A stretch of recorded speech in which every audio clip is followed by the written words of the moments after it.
I'm on right now. We're talking to Scott from Metadyne Industries. Scott, what's up? How you doing? We're doing good. Beauty, beauty, beauty. So, people are already talking about. We played the video before we started the show itself, and people are like, oh, Metadyne, that launcher is freaking awesome. And they had the same reaction that I guess a lot of people had. But talking to you, you guys just don't make launchers, do you? So tell me about Metadyne. You didn't just start off and you're like, we used to make women's hosiery products, and we decided to break into paintball doing launchers. Did you just show up into paintball, or where have you been hiding? We've been making paintball products for going on about 5 years. We primarily make accessories for A5s and some parts for 98s and X7s, so pretty much just Tippmanns.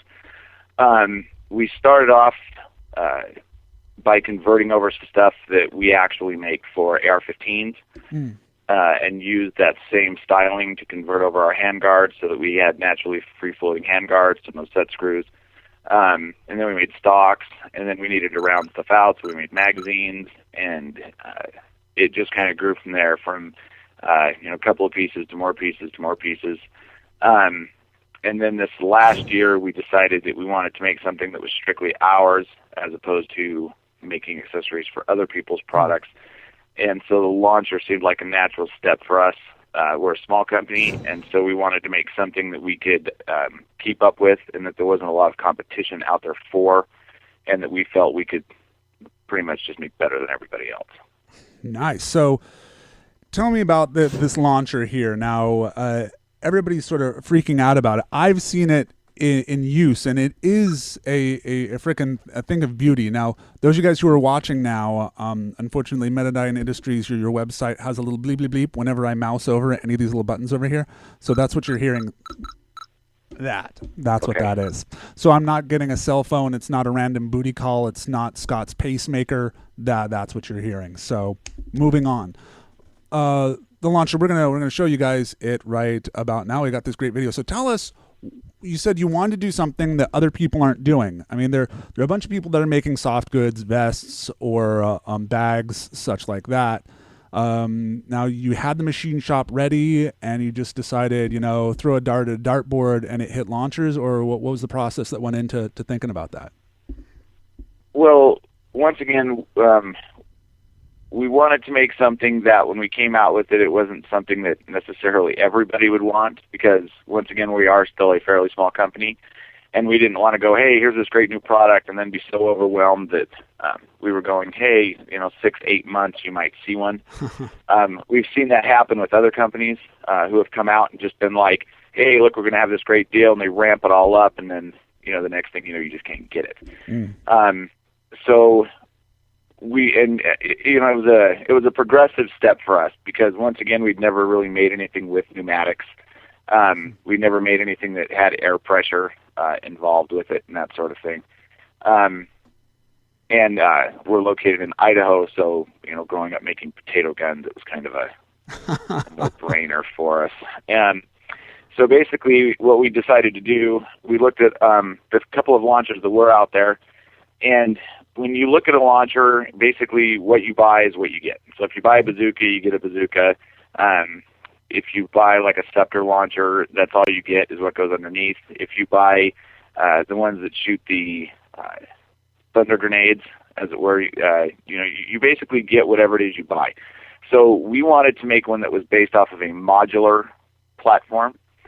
So the main unit of the launcher can be adapted to be several different things. So if you buy the undermount launcher, say, because you're looking for that M203 feel, and you want it to hook to your IRS shroud and that kind of stuff, but then 6 months down the road you decide you want to carry it as a primary, you don't have to buy a whole nother launcher. All you have to do is buy the upgrade kit. The trigger frame comes off of the launcher. We have a different trigger frame that goes onto it that has a pistol grip and an ASA and a sliding stock, and then it just becomes its own unit. So instead of having to cough up another $400 for a different style of launcher, you're only coughing up $100 for an upgrade kit. And then once you have it, you can bounce back and forth between the two.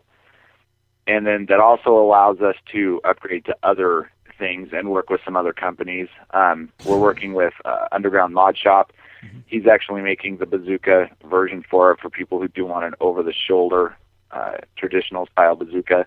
We're working with another company, Knox 55. They're making some wooden stocks and stuff for us for people who are looking for more of a Vietnam M79 style launcher. And so because of the design of it, it allows us to constantly add upgrades. We have a breech load type system in the works that'll basically allow you to crack the barrel down like a shotgun. And once again, instead of having to buy a different type of setup, all you do is take the barrel off, put this piece onto it, thread the barrel back on, and you're good to go. And you're talking $40 to upgrade it to that system instead of having to go out and buy a whole nother style of launcher. That is bitchin'. Now we got a couple questions here in the chat board.